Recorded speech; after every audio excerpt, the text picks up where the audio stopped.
ഇനി നമ്മൾ നാലാമത്തെ ചോദ്യത്തിലേക്കാണ് പോകുന്നത്.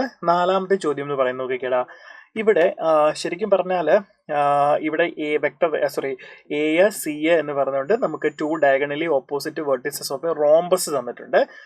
സൈഡ്സ് എ ഡി, ഇത് നമുക്ക് വേണമെങ്കിൽ സ്ട്രെയിറ്റ് ലൈനിൽ നിന്ന് വേണമെങ്കിൽ ഉൾപ്പെടുത്താം ഈ ചോദ്യം, കാരണം ഇവിടെ ലൈനിന്റെ കോൺസെപ്റ്റ് ആണ് നമ്മളോട് പറഞ്ഞിരിക്കുന്നത്. അപ്പം എ ബി സി ഡി എന്ന് പറഞ്ഞൊരു റോംബസ് നമുക്ക് തന്നിട്ടുണ്ട്. റോംബസ്, ഓക്കെ, റോംബസ് എല്ലാ സൈഡും ഈക്വൽ ആയിട്ടുള്ള ഒരു പാരലോഗ്രാം പോലുള്ള ഷേപ്പ്. അപ്പൊ A B C D, A B C D.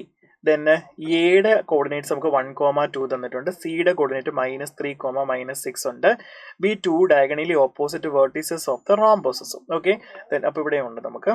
Then the sides A D and B C are parallel to the ലൈന് 7x - y = 14. ഓക്കെ, അപ്പം ഈ എ ഡിയും അതുപോലെ ബി സിയും എന്താണ്, ദെൻ ബി സിക്കും പാരലായിട്ട് നമുക്ക് എന്തുണ്ട്, 7x - y = 14 എന്ന് പറഞ്ഞൊരു വെക്ടർ ഉണ്ടെന്ന് പറയുന്നുണ്ട്. ദെൻ ബി എന്ന് പറയുന്നത് alpha beta, B alpha beta. Then D എന്ന് പറയുന്നത് gamma delta. Okay, are the other 2 vertices. Then നമുക്ക് alpha plus beta plus gamma plus delta ആണ് ചോദിച്ചിരിക്കുന്നത്. ശരിക്കും പറഞ്ഞാൽ മക്കളെ നിങ്ങൾ നോക്കിയേ, ഇതെന്ന് പറയുന്നത് ഇതിന്റെ മിഡ് പോയിന്റ് അല്ലേ എ സിയുടെ.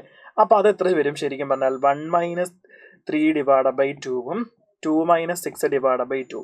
ശരിക്കും അത് -1 ദെൻ ഇത് എത്ര കിട്ടും, -2 ആ നമുക്ക് കിട്ടാൻ പോകുന്നത് അല്ലേ. റെഡി അല്ലേ? ഓക്കെ, ആ രണ്ട് വാല്യൂസ് -1ഉം -2ഉം നമുക്ക് കിട്ടും. ക്ലിയർ ആണല്ലോ? അങ്ങനെയാണെങ്കിൽ എടാ ഇത് നോക്കിക്കേ, ഇതിന്റെ മിഡ് പോയിന്റ്സ് കണ്ടുപിടിച്ചേ. ആൽഫ പ്ലസ് ഗാമ / 2 = -1 ആണ്. ബീറ്റ പ്ലസ് ഡെൽറ്റ / 2 = -2 ആണ്. സോ ആൽഫ പ്ലസ് ഗാമ = നമുക്ക് -2 എന്നും കിട്ടും. ബീറ്റ പ്ലസ് ഡെൽറ്റ = നമുക്ക് -4 എന്നും കിട്ടും. ശരിക്കും നമ്മളോട് ചോദിച്ചിരിക്കുന്നത് alpha plus gamma plus beta plus ഡെൽറ്റയുടെ വാല്യൂ അല്ലേ ചോദിച്ചിരിക്കുന്നത്. അത് വളരെ സിമ്പിൾ ആയിട്ട് നമുക്ക് ചെയ്യാം. -2 -4 നമുക്ക് എത്ര കിട്ടും, ആ -6. സോ നമുക്ക് 6 എന്ന് കിട്ടും answer. So 6 is the right answer. Option 3 is the correct answer. Ready, നമുക്ക് അവിടെ ചെറിയൊരു മിസ്റ്റേക്ക് ഉണ്ട്.